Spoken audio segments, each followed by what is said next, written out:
के फिंगर के जॉइंट्स में जो ब्लैकनेस हो जाती है कि मेरी फिंगर्स के जॉइंट्स कितने ब्लैक हैं, ग्रिप होती है। इस तरह से आपने सॉल्ट लगा लेना है और आपने अपनी फिंगर्स पे रब करना है।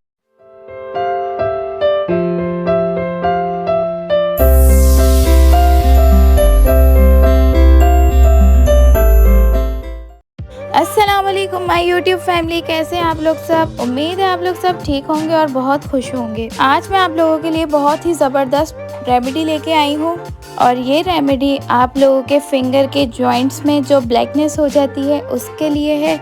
तो ये बहुत ही ज़बरदस्त रेमेडी है और 100% आजमाई हुई है।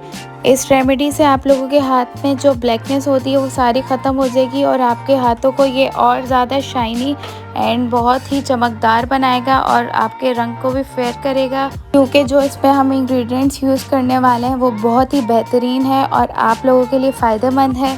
आप लोग देख सकते हैं कि मेरी फिंगर्स के जॉइंट्स कितने ब्लैक हैं, लेकिन आज के बाद ऐसा नहीं होगा अगर आप लोग ये रेमेडी यूज़ करेंगे, क्योंकि ये रेमेडी बहुत ही ज़्यादा पावरफुल है और आपकी स्किन को बिल्कुल जो आपके फिंगर पे ब्लैकनेस है उसे एक हफ्ते में ही ख़त्म कर देगी और आप लोग मुझे दुआएं देंगे।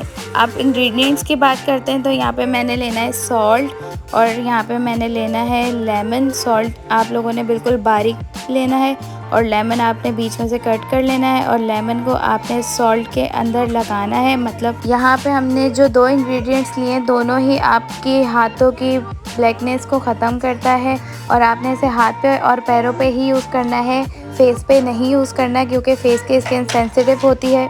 इस तरह से आपने सॉल्ट लगा लेना है और आपने अपनी फिंगर्स पे रब करना है और पैरों पे रब करना है। इससे आपकी उंगलियों के ब्लैकनेस सारी ख़त्म हो जाएगी और आपने सिर्फ उंगलियों के जॉइंट्स में ही से रब करना है और आप देखिएगा फिर फ़र्क। और अगर आप लोगों ने मेरे चैनल को सब्सक्राइब नहीं किया तो मेरे चैनल को सब्सक्राइब करें, वीडियो को लाइक करें और कमेंट बॉक्स में ज़रूर बताइएगा कि आपको वीडियो कैसी लगी, क्योंकि आपके प्यारे प्यारे कमेंट्स का हमें बेसब्री से इंतज़ार होता है। अब मिलते हैं अब हम नेक्स्ट वीडियो में। जब तक के लिए अल्लाह हाफिज़। अपना बहुत बहुत ख्याल रखना।